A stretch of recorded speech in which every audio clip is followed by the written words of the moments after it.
Lake Effect brings you conversations about what's happening in Milwaukee and the people, places, and organizations that shape our community. This is Lake Effect Spotlight from WUWM, Milwaukee's NPR. Monarch butterflies could soon be listed as a threatened species. The population has dropped dramatically since the 1980s, and there's been an effort to get them listed since 2020. Last week, the U.S. Fish and Wildlife Service set things in motion to get the monarch listed. The service is encouraging the public to help with the monarch's recovery by commenting on its proposed listing as threatened. Wisconsin is among the places monarchs spend time along their migratory journey. One of the groups rooting for the butterfly is the Natural Resources Foundation of Wisconsin. Caitlin Williamson is Director of Conservation, and she joins WUWM's environmental reporter Susan Bentz. At the Natural Resources Foundation of Wisconsin, we protect Wisconsin's lands, waters, and wildlife, and we do that by providing funding. So we've provided lots of grant funding over the years to support monarchs and other pollinator conservation efforts. We also do that by building partnerships. A great example of that is helping, together with our partners, establish the Wisconsin Monarch Collaborative, which is really the first of its kind statewide consortium of organizations who have come together to support the monarch. We also do a lot of connecting people to nature. So we've got this fabulous field trip program where folks, adults, families, people of all ages can get out with different conservation experts and connect with nature directly. So we've got some amazing, for example, monarch tagging trips every year with our partners. Tell me a bit more about this collaborative. It came together in 2017, is that right? It did. You know, there had been a lot of conversation within the conservation space about the decline of monarchs that had been observed. And at that time, there were a lot of other states who were looking to build kind of statewide efforts and develop statewide plans for monarch conservation. So the Monarch Collaborative was established. We had an initial Wisconsin Monarch Summit back then to kind of determine how all these different groups in the state wanted to come together and work together collaboratively towards monarch conservation efforts, and the WMC grew out of that. Fast forward to today, and we have more than 50 different partner organizations who are represented in the collaborative, statewide agencies, the Department of Natural Resources, DATCAP, the Department of Transportation, as well as local government groups to nonprofit organizations, utility companies, farm and agricultural groups who are really working together. We've got various working groups such as energy and transportation, agriculture, urban and green space, really looking at how can we, of course, support monarchs by putting in more native milkweed and wildflowers, because both of those are important for monarchs throughout their life cycle. The impetus originally was that is around the time that the U.S. Fish and Wildlife Service there were rumblings that the monarch might be designated as threatened or endangered. That's right. There were preliminary conversation about that and efforts also at kind of regional and national levels of, right, how are we taking care of the species that we have seen these declined by about 80% just within recent decades. And so, you know, at that time, there was an effort within the Midwest Fish and Wildlife Association group to really look at kind of a regional Midwestern plan for monarch conservation. And Wisconsin really factors into that because much of the state is within the eastern core of the population that we see kind of east of the Rocky Mountains in the United States. It's really important breeding grounds for monarchs. We see multiple generations of monarchs that breed in Wisconsin before heading south to Mexico where they overwinter. So really a key place for conservation of the monarch butterfly to happen is right here in Wisconsin. Does Wisconsin have a plan for, I shouldn't say of attack, but of attack? Yes, we do have a plan. That's one of the deliverables that the Wisconsin Monarch Collaborative worked on together was establishing the first Wisconsin Monarch Conservation Strategy to exist. So that came out a few years ago, and what's really important about that is it specified a milkweed stem goal. So the goal in there is to put 119 million new stems of milkweed on the landscape by 2038. So it's kind of a long-term goal, which is a lot, right? And that really speaks to the kind of all hands on deck approach that is needed for monarchs. So meaning we need, not just habitat in our public lands across state parks and natural areas and wildlife areas, but also, in medians, in cities or in county highways, in people's backyards. Every stem counts. That's of course, the host plant for the monarch butterfly, and it's not like we want to see just milkweed, right? But within a kind of a matrix of native wildflowers, which the adults nectar on, and obviously that benefits so many other species too, other pollinators and invertebrates, birds. Really, really great habitat for a wide array of species. And so that plan specifies some of the kind of goals that different working groups within the collaborative are working towards. So I'd mentioned the protected lands group or the agriculture group.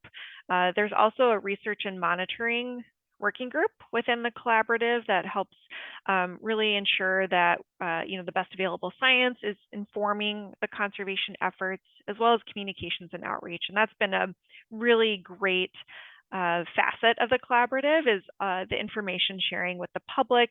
Lots of our team, and I should say the Monarch Collaborative is primarily volunteer led. We have one coordinator for the collaborative, but it's a lot of people who are volunteering their time to support this work and getting the word out through outreach, whether that's at conferences or presentations or tabling at different events like Butterfly Action Day at Wilbert Gardens, a lot of places like that. What are your initial thoughts when the news did come through that the U.S. Fish and Wildlife Service is indeed moving in the direction of naming the monarch butterfly as threatened? Yeah. Well, my initial reaction is it's great news to have those protections for monarchs. That's going to make a really big difference if that goes through with monarchs and pollinators. And at the same time, it really affected me just seeing, the scientific data, the species assessment reports that the U.S. Fish and Wildlife Service did for monarchs, right? Of course, this has been known for a long time within the conservation community that we've been seeing those declines, but just really seeing this affirmed by the service. Their estimation for the extinction probability for monarchs by 2080 is 56 to 74%.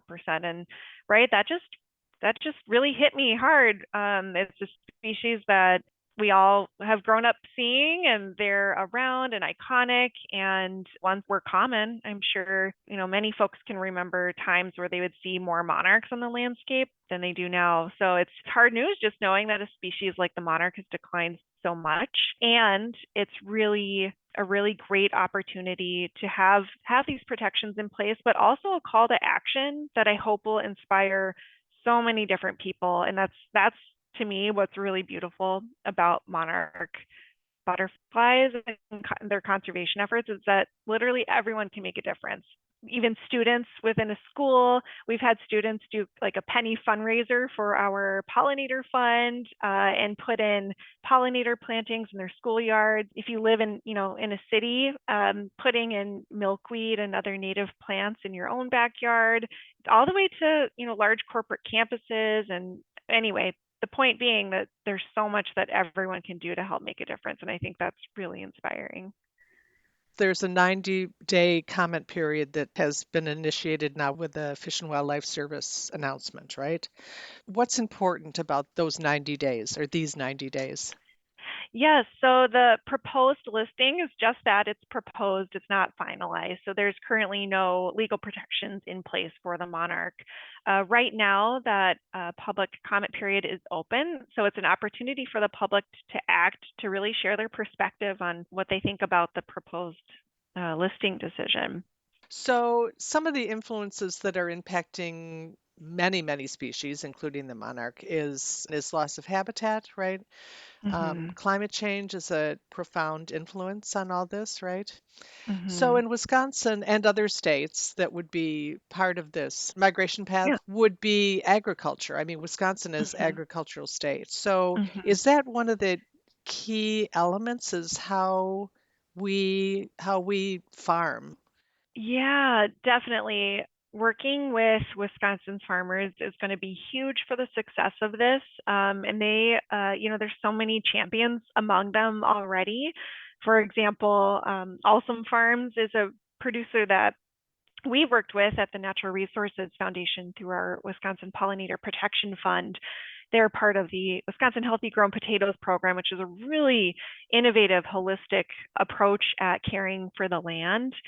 Some examples are Pheasants Forever and Sand County Foundation. Some of our partners have really been working closely with producers. There's even a Farmers for Monarchs initiative across the country. There's just lots of opportunity for producers, and it's really great to see some of the involvement we've had so far within the Wisconsin Monarch Collaborative, within the agricultural space. And certainly there's a long ways to go. But I think it's really exciting that the role that farmers can play and producers can play in helping this, because it's totally a team effort.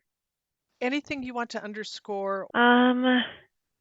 It's big news that this listing proposal has happened, and I'm incredibly hopeful that Wisconsinites will step up from all facets of our state, different sectors, to really contribute and make a difference together within communities. And there's a lot of ways that people can help. So I've mentioned, of course, doing what you can to put in milkweed and native plants within your own areas of influence, whether that's your backyard or, schools or community centers or places of worship or where you work. Everywhere it's needed. I would also say too, for the Wisconsin Monarch Collaborative, the statewide consortium, we're especially now seeking more members from organizations. So if you're a representative from local government or corporations who care about this, farmer groups or producers or urban organizations, we need you and would love you to be part of the collaborative. So it would be great to have folks reach out to me or to the Wisconsin Monarch Collaborative to find out more. And also, just for the public, we have an email newsletter that folks can sign up for on the website, wimonarchs.org. And just a plug too, that we're looking for donations to get good monarch habitat on the ground, and to support the coordination of this big statewide effort now more than ever, right, with this listing decision. But I think my biggest hope would be that people really take this to heart and know that they can make a difference. It's a really incredible opportunity.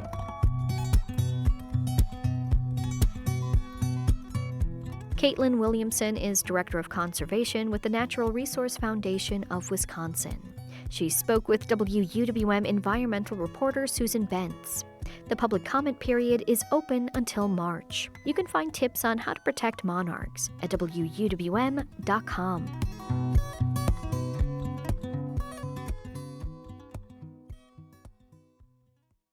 You can find more interviews like this one by visiting wuwm.com/Lake Effect. And while you're there, subscribe to the Lake Effect Spotlight podcast.